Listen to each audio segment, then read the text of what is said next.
नमस्कार दोस्तों।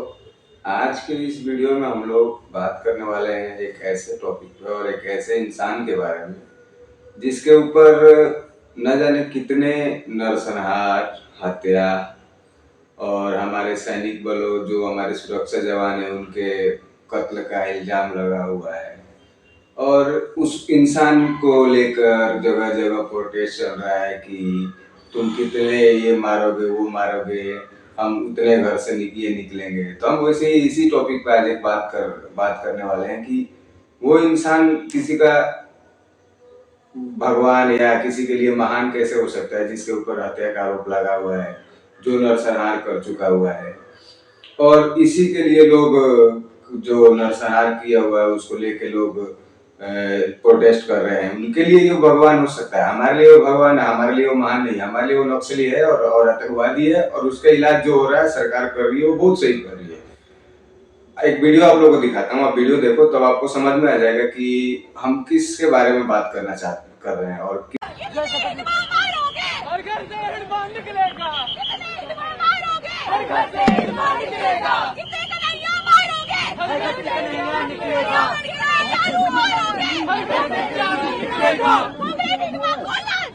लाल सलाम।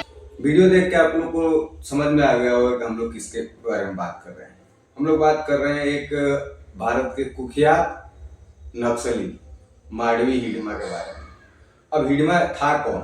हिडमा एक नक्सली था जिसका जन्म 1981 यानी 1981 में एक सुकमा नाम का जिला है जो पहले मध्य प्रदेश में था, अभी छत्तीसगढ़ का एक जिला है, उसके उस सुकमा जिले के अभी से छत्तीसगढ़ में है, वहां पे हुआ था। हिडमा एक मोस्ट वांटेड जिसको बोलते हैं ना, मोस्ट वांटेड, सरकार ने उसके ऊपर बहुत सारे इनाम रखा हुआ है, 1 करोड़ का इनाम रखा हुआ है। ठीक, उसके बारे में और इसके बारे में जानते हैं कि हिडमा था कौन। हिडमा एक्चुअली बात करते हैं हिडमा नक्सली बना कैसे और हिडमा था कौन। बहुत समय की बात है, लगभग 90 की दशक की बात है। सुकमा जो जिला है उसके गांव में जो हमारे सुरक्षा बल हैं उनको एक सूचना मिली कि यहाँ पे माओवादियों का गतिविधि चल रहा है। तो उस समय जब सुरक्षा बल वहां पे गए, जांच पड़ताल किए, जांच पड़ताल करने के बाद पता चला कि जो माओवादी है यहाँ, इनके द्वारा यहाँ पे कोई गतिविधि चल रही है। और जब सुरक्षा बल वहां पे पहुंचे और जांच पड़ताल कर रहे थे तो उसके पूर्व बोलते हैं कि जब नक्सली इनके गांव में जो नक्सली गतिविधि हुई थी, सुरक्षा बलों को मालूम चला था तो वो गए थे। और जाने के बाद उन्होंने मतलब जांच पड़ताल किया और कुछ गिरफ्तार भी किए कुछ लोगों को। और गिरफ्तार करते समय जब ये यहाँ से मतलब उस गांव में जो गए, जिस गांव में गए थे जो सुकमा जिले में था, वो जो जहाँ हिडमा का गांव था, बचपन का नाम तो उसका संतोष था। संतोष जब उसके गांव में गए थे वहाँ पे ये कुछ पूछताछ चल रही थी, पूर्ववर्ती जो था पूछताछ चल रही थी। और पूछताछ होने के बाद कुछ को गिरफ्तार भी किया गया। गिरफ्तार करने के बाद जब ये सब चीजें हो ही रही थी तब तक सुरक्षा दूसरे उसके ठीक अपोजिट साइड गांव में एक लड़की का बलात्कार होता है। अब जिस लड़की का, वो लड़की लगभग 20 साल की होगी या 15-20 साल की होगी, बलात्कार होता है। बलात्कार होता है। अब ये चीजें पता चलता है गांव वालों को जो उधर के वहाँ के आदिवासी थे, आदिवासी क्षेत्र था, उनको पता चलता है तो गांव में हड़कंप मच जाती है, भगदड़ होने लगती है कि भाई ये हो गया, ये हो गया। अब इसमें क्या एक हल्ला उठता है कि गांव वालों के द्वारा ये बोला जाता है कि कुछ पुलिसकर्मी सुरक्षा बल उस लड़की का बलात्कार किया। सरकार उनको समझाती है, बोलती है अगर इसमें कोई भी शामिल होगा जिसके भी द्वारा ये किया होगा तो उसको उचित दंड दिया जाएगा या उसको उचित कार्रवाई होगी। लेकिन सुबह में एक लड़का सामने आता है, बोलता है कि ये मेरी बहन थी, मेरी बहन का बलात्कार हुआ। और वहां से वो क्या करता है कि नक्सली के माओवादी थे, वहां के जो माओवादियों का एक गोरिल्ला ग्रुप था, बटालियन था, उसको ज्वाइन करता है। और वहां से ज्वाइन करने के बाद वो ज्वाइन करता है और बोलता है कि मैं सुरक्षा बलों से बदला ले लूंगा। ये एक कहानी बनाई गई है। कहानी कितनी इसमें सच्चाई है इसकी अभी तक पुष्टि नहीं हो पाई है कि ये ऐसे चीजें उसके साथ हुई है और होने के बाद वो नक्सली ज्वाइन किया हिडमा। ज्वाइन करने के बाद फिर एक दूसरी कहानी आती है, इसे ही सेम बनाया जाता है, बताया जाता है, कुछ लोगों के द्वारा बताया जाता है कि जो हिडमा था वो बचपन से ही बहुत होनहार था और उसके अंदर ना कुछ कुछ मतलब टैलेंट की कमी नहीं थी। हम भारत देशवासी हैं, टैलेंट की तो हम बात नहीं करते क्योंकि हमारे अंदर ही कुछ आती है। उसके अंदर ना सीखने की बहुत जल्दी वो हर चीज को सीखता था। और माओवादियों द्वारा क्या होता था कि ब्रेन वॉश होता था, उनको आदिवासियों को भड़काया जाता था, बोला जाता था कि सरकार तुम्हारे साथ सही नहीं कर रही है, सरकार तुम्हारे लिए ये गलत कर रही है, वो गलत कर रही है, इनके द्वारा शोषण किया जाता, हम उसका आवाज बनेंगे। इनके जो माइंड वॉश था, इसकी इनकी जो चीज देख के हिंडमा को ये चीजें उनके अंदर रुचि लगी, वो तब वैसे वो ज्वाइन करता है।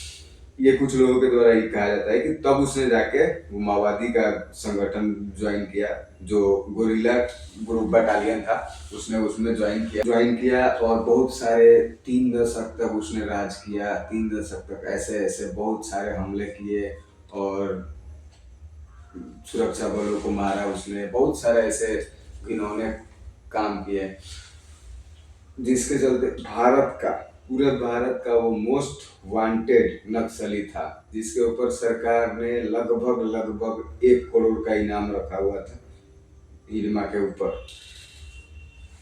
हिडमा सुकमा के बीजापुर और दंतेवाड़ा क्षेत्र के माओवादियों का प्रमुख था। जो सुकमा में बीजापुर और दंतेवाड़ा जगह था, वहां पे जो नक्सली संगठन थे उनका वो प्रमुख था और वो सीपीआई सेंट्रल कमेटी का सदस्य था। जो सीपीआई होता है उसका सदस्य था और people liberation army, people liberation gorilla army थी, जिसमें वो बटालियन नंबर 1 का सदस्य भी था, प्रमुख हेड था, सदस्य नहीं था वो, प्रमुख उसका हेड था वो। उसके द्वारा सारी वहाँ पे जो नक्सलियों की ट्रेनिंग होती थी, कैंप होती थी, वो संचालन किया जाता था।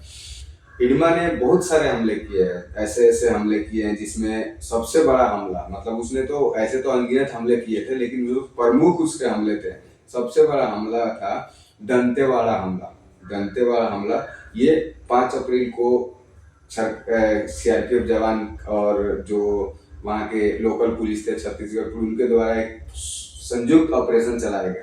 ठीक है, ऑपरेशन चलाया गया जहाँ पे उनको पता चला कि यहाँ पे नक्सलियों का गतिविधि चल रहा है, यहाँ पे उनका कुछ ट्रेनिंग चल रहा है।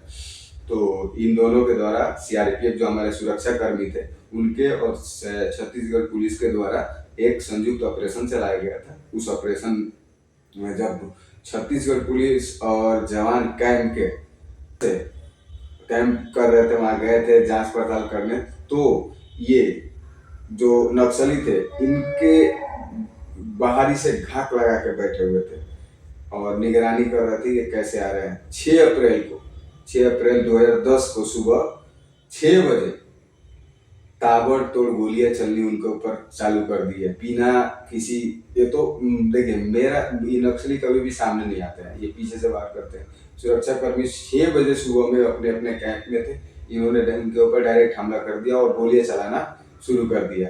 अब इसमें जवानों को संभलने का तक मौका नहीं मिला और उनके पास पर्याप्त सुविधा भी वो नहीं थी, उस चीजें भी नहीं थी कि वो उनका मुकाबला कर। ये तो ऑलरेडी ट्रेन होकर आते हैं, ये तो गतिविधियां चेक करने आए थे, इनको लड़ने थोड़े मारने थोड़े आए थे। अब ये क्या किए, यहाँ पे वो कर दिए, क्या बोलते हैं, हमला कर दिए। और उस हमले में हमारे सुरक्षा कर्मी जो सीआरपीएफ के जवान थे, 75 जवान शहीद हुए थे। और इस दिन देश का सबसे बड़ा नक्सली हमला हुआ था ये हमारे देश के ऊपर, काले धब्बे की तरह दिखी हुई थी नक्सली द्वारा। उस 75 जवानों के शहीद हुए थे, उनके घर पे क्या बीता होगा। आज ये लोग रोड पे निकल के बोलते हैं कि तुम जितने हिडमा मारोगे हर घर से हिडमा निकलेगा। निकाल के देखो आज के डेट में, वो 2010 था, सरकार कुछ नहीं करती थी। आज तुम एक हिडमा निकाल के देखो, दिल्ली में जो तुम्हारा बाप बैठा हुआ ना अमित शाह, बोलता कम है, ठोकता जा रहा है और ऐसे ठोकता है कि उसके गोली में और उसके डंडे में आवाज तक नहीं आती है, वो ऐसे ठोकता है।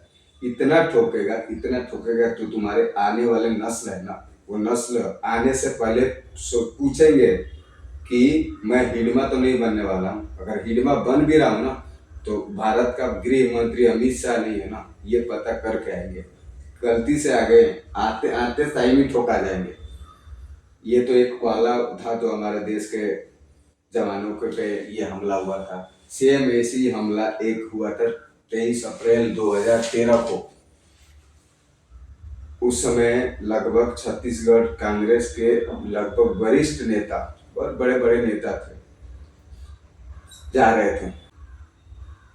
हिडिमा का जो एक एरिया है जहाँ पे वो रहता था, बीजापुर दंतेवाड़ा साइड से, वो सुकमा के जंगल, बहुत बड़ा जंगल है, उसमें रहते थे। वहां से जा रहे थे वो लोग, अपने किसी कार्यक्रम में जा रहे थे उस रास्ते से। वहां पे घाट लगा के बैठे नक्सली उनके ऊपर हमला कर दिया। ये बोलते हैं सरकार इनको सपोर्ट करती। जब सरकार कोई भी इनको सपोर्ट करती है, उस समय कांग्रेस की सरकार, ये लोग कांग्रेस की सरकार, जो मंत्री थे उसमें बड़े बड़े मंत्री थे, उनके ऊपर हमला हुआ और उसमें लगभग 20 से 25 जवान तो शहीद हुए ही, और जो कांग्रेस के जो बड़े बड़े लीडर थे वो शहीद हुए थे, जिसमें मोस्ट मंत्री थे, उप मुख्यमंत्री थे, वो शहीद मर गए उस हमले में। सेम तीसरा हमला 24 अप्रैल 2017 को हुआ। 17 को हुआ बुरकापाल में। बुरकापाल जगह है वहां पे, जो घाटी है। करीब 26 जवान शहीद हो गए थे। 26 जवान उस समय शहीद हुए थे। उनके ऊपर भी इनका काम है, ये सामने से कभी लड़ने नहीं आते, ये देखेंगे जवान की गाड़ी जा रही है, उस पर हमला कर देंगे, मार देंगे। उस समय तो तीसरा हमला हुआ था, उसमें लगभग 25 से 26 जवान शहीद हुए थे, और कितने घायल हुए थे उनकी तो अभी घायलों की तो गिनती छोड़ दो। ये हिडमा, जिसको आप लोग जो ये लोग बोल रहे हैं हमारा आइकन है, हमारा हीरो है, 300 से 400 जवानों के हमले के मारे गए। इसके ऊपर 300 जवान शहीद हुए, इसने मारा हुआ है, इसने मरवाया हुआ है। ये तुम्हारे लिए कैसे हो सकता है? आइकन कौन से दिशा में आप लोग आज देश को लेके जा रहे हो कि तुम नक्सली तुम्हारे और आपके आइकन हो सकते हैं, वो महान हो सकते हैं? महान कैसे हो सकते हैं? महान और भी हस्तियां पड़ी हुई है। एपीजे अब्दुल कलाम, डॉक्टर भीमराव अम्बेडकर, लौह पुरुष सरदार वल्लभ भाई पटेल, अटल बिहारी वाजपेयी, ये तो हमारे नए हैं जिनको हमने देखा हुआ है। ये हमारे आइकन बन सकते हैं। सुखदेव, राजगुरु, ये चंद्रशेखर आजाद, महात्मा गांधी, इनको आप आइकन बनाओ ना। ये हिडमा नक्सली जो हमारे जवानों को शहीद कर रहा है, 400 जवान, जिसके पीछे उसके बीवी बच्चे माँ बाप, वो अपना बेटा खो दिया, और वो तुम्हारा, जिसने मारा है वो तुम्हारा आइकन बन सका है। मैं तो सरकार से यही बोलना चाहूंगा, इनको ऐसे मारो कि इनकी नस्लें याद रखें, बंदूक उठाने से पहले कि हाँ कोई बैठा हुआ है। सोचेंगे 50 बार। मतलब आज के डेट में जितने नक्सली, बहुत लोग आत्मसमर्पण कर रहे हैं, उनको पता है नहीं करेंगे हम ठोक दिए जाएंगे, तो मरने से अच्छा है कि कुछ दिन और जी लेते हैं। अच्छी बात है, आप आत्मसमर्पण कर दो, अगर नहीं होगा तो आपको तो फिर वही हुर के पास भेज दिया जाएगा।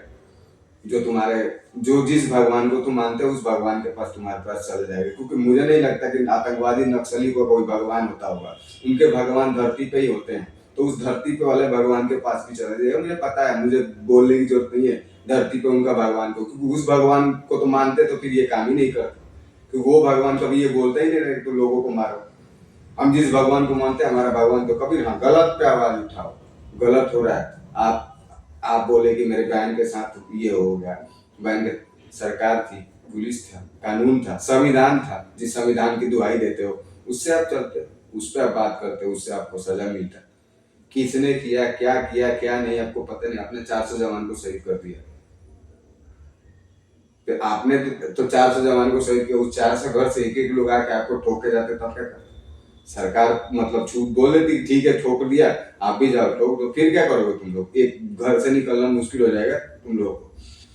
अब जो बात करते हैं कि इसका जो सुरक्षा चक्र था हिडमा का, अब जो हिडमा के करीबी थे, जो उसके साथ रहे हुए हैं, वो जब आत्मसमर्पण करते हैं तो उनमें से एक थे, उन्होंने बताया कि हिडमा का जो सुरक्षा चक्र था वो 5 किलोमीटर रेडियस में फैला हुआ था।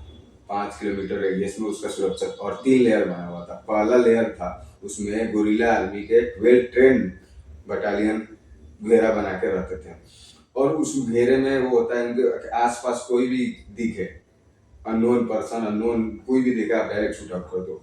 ये पहले घेरे में वो पूरे हथियारी के 47 सब ऐसे हथियार के लैस रहते हैं। उनके पास हथियार भी कहाँ से आता है, कौन इनको सप्लाई करता है, कहाँ से इनकी फंडिंग होती है। सरकार को हर चीज पे ध्यान देना चाहिए, हर चीज पे। और जो इनको फंडिंग कर रहा है उनको भी ठोकना चाहिए। केवल इनको ठोकना चाहिए तो इनको ठोक देंगे, फिर वो दूसरे को फंडिंग कर देंगे। सरकार को कदम उठाना तो सबसे पहले जो इनका सोर्स है, जो इनको फंडिंग दे रहा है, जो इनको हथियार दे रहा है, जो इनको बचा रहा है, पहले उनको ठोकना चाहिए।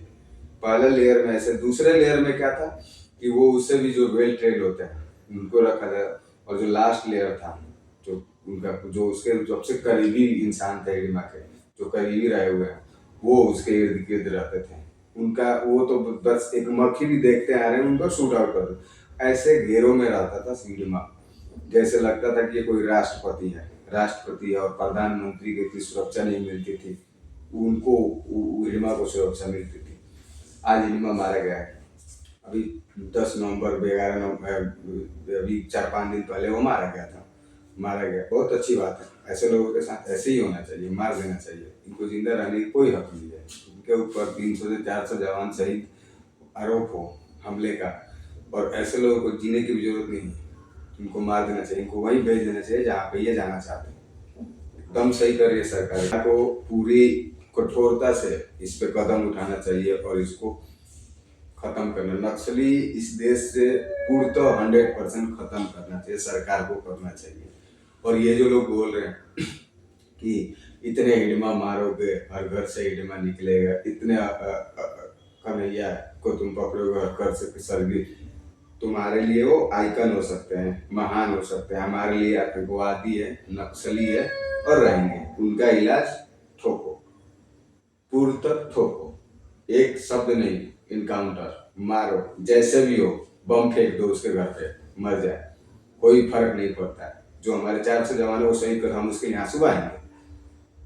उसको सरकार को गिरफ्तार करने की जरूरत ही नहीं है, पकड़ के लेके जाके उसको खातिरदारी करने की जरूरत है। जहां मिले वहीं ठोक देना चाहिए सरकार को। जब तक ऐसे कदम नहीं उठेंगे सरकार की तरफ से, नक्सली खत्म नहीं होने वाला है। इनको खत्म करना बहुत जरूरी है। शोषण हो रहा है, ये लोग बोलते हैं नक्सली माओवादी शोषित लोगों के लिए काम करते हैं। शोषण हो रहा है, सरकार देश में है, हर राज्य में सरकार है, केंद्र में सरकार है, संविधान है, पुलिस है, आपके लिए खड़ी है। आप जाओ बोलो ये मेरा शोषण कर रहा है, सर क्यों नहीं एक्शन लेगी? आज के डेट में तो सरकार इतनी एक्टिव है, हर चीज में हर चीज एक्टिव कर दी है, हर चीज है, कोई किसी का शोषण कर ही नहीं सकता। आपके आसपास 10 लोग है, कैसे कोई शोषण कर सकता है? अगर शोषण हो रहा है तो आप जाइए थाना के पास, थाने नहीं पूछ रहे, एसपी के पास जाइए, डीएम के वो नहीं पूछ रहे, डायरेक्ट आप जनता दरबार लग रहे वहां जाके बोलिए, वो भी नहीं रहा, डायरेक्ट आप जाइए केंद्र में। क्यों नहीं सुनेगा? कहाँ तक नहीं सुनेगा? जिस दिन किसी एक ने सुन आपकी बात को सुन लिया ना, फिर ये नीचे जितने लोग आपने नहीं सुने ना, सबकी वाट लगने वाली लग जाएगी। सरकार को बहुत कठोर कदम उठाना चाहिए। और सबसे पहले तो मैं यही बोलूंगा कि जो इनको हीरो मान रहे हैं ना, जो इनको कि हमारे लिए हिडिंबा महान है, हिडिंबा महान है, उनके लिए आंसू बहा रहे हैं, छाती पीट रहे हैं, इनको भी ठोक देना चाहिए मेरे हिसाब से। तो लगेगा किसी को कि ये ऐसे बोल रहा है, वैसे सही बोल रहे हैं हम लोग। आप एक आम नागरिक से पूछ के देखिए, वो क्या आपको जवाब देगा। यहाँ एक मर्डर कोई करता है ना, नॉर्मल इंसान, 14 साल उसको जेल होती है। 400 मर्डर करके वो घूम रहा है, तो उसको पूछने की जरूरत है। उसको अब 400 केसों में आप कितने साल की सजा दीजिएगा? सजा देने से अच्छा ठोक दीजिए, सजा एक बार में पूर्ण हो जाएगा, चला जाएगा, वो न रहेगा ना वो फिर किसी को मारेगा। सरकार को इस पे कठोर कदम उठा के, अमित शाह जिस हिसाब से, माननीय हमारे गृह मंत्री हैं, जिस हिसाब से नक्सलियों को सफाया पे काम कर रहे हैं, काबिले तारीफ है। और इसको और जोर तोड़ से करना चाहिए, एकदम संपूर्ण नक्सली को खत्म कर देना चाहिए इस देश से। हमें अब नक्सली की जरूरत नहीं है, हमें किसी माओवादी की जरूरत नहीं है। आप अपनी विचारधारा, अपनी चीजें अपने पास रखिए। आज के डेट में आपके पास मोबाइल है, आपके पास इंटरनेट है, आपको प्रॉब्लम हो रही है, आपके हर घर में बच्चे पढ़ रहे हैं, आपको हर सुविधाएं मिल रही है, उस चीज का यूज करिए। और जो आने वाले हमारे युवा हैं, जो बच्चे हैं, जो इस चीजों पे वो हो रहे हैं, ब्रेन वॉश हो रहा है, माइंड वॉश हो रहा है जिनका, इनको सोचना चाहिए कि हम किसको अपना आइकन बना सकते हैं। हमारे लिए आइकन की कमी नहीं है, ऐसे ऐसे नक्सलियों को आइकन बनाने की जरूरत नहीं है, हमें जरूरत पड़ने चाहिए ऐसे लोगों को। आप लोग सोचो इस चीज़ पे। आपको कोई भी वीडियो देखो, आपको कोई भी चीज़ें पसंद नहीं आया तो आप कमेंट करके बताओ ये चीज़ें गलत है, या फिर कुछ आपको सजेशन देना हो, राय देना हो, आप कमेंट बॉक्स में दो। और आज के बाद से हमारा वीडियो अब रेगुलर आएगा। कोई ना कोई आपको अगर किसी टॉपिक पे वीडियो आपको चाहिए, आपको टॉपिक भी सेंड कर सकते हो। किसी टॉपिक पे आपको बात करना हो, आप आके हमारे साथ बात भी कर सकते हो। आप सबके लिए अब ये ओपन हो चुका है हमारा। कुछ रीजन की वजह से बहुत समय से ये बंद था, लेकिन अब पूर्णतः अब ये रेगुलर बेस पे चालू रहेगा वीडियो हमारा, और रेगुलर वीडियो बनेगा। किसी को कोई टॉपिक पे आके बात करना है, किसी को किसी विषय पे बात करना है, किसी से भी बात करना है, आप ओपन है आपके लिए, आप आ सकते हो, बात कर सकते हो। हम उस चीज़ पे बात कर सकते हैं। किसी को कोई चीज़ें शेयर करना हो वीडियो के माध्यम से, आप मुझे कमेंट बॉक्स में अपना टॉपिक, अपना कप जो भी आप सपोर्ट कर सकते हो। आप इस चैनल को पूर्णतः सपोर्ट करिए, शेयर करिए, लाइक करिए, सब्सक्राइब करिए, जैसे हो सके इसको पूरा सपोर्ट करिए। आपके लिए अब डेली बेस पे ये वीडियो बनेगा। जो आप टॉपिक दोगे उस पर बनेगा। हम अपने हिसाब से जो पहले हम कर रहे थे, पॉडकास्ट शूट कर रहे थे, वो भी हमारा चलेगा। मुद्दे उठेगी, जोड़ के मुद्दे उठेगी, अब सरकार की भी मुद्दे उठेगी, गांव की, नगर पंचायत की, ग्राम पंचायत की, मुखिया की, वीडियो की, डीएम, सबकी अब मुद्दे उठेगी, खुलेआम उठेगी। जो गलत करेगा उसके साथ वीडियो बनेगा, उससे पूछा जाएगा कि आप ये चीज गलत क्यों कर रहे हैं। जो अच्छे करेंगे उनके लिए भी वीडियो बनेगा कि आप अच्छे कर रहे हैं, जिससे आप उनको बुलाया जाएगा, उनसे बातचीत होगी कि हाँ भाई आप आगे लोगों को भी मोटिवेट करिए, बताइए कैसे क्या कर, बच्चे जो आज के युवा हैं कैसे कर सके। तो आप सपोर्ट करिए। जय श्री राम।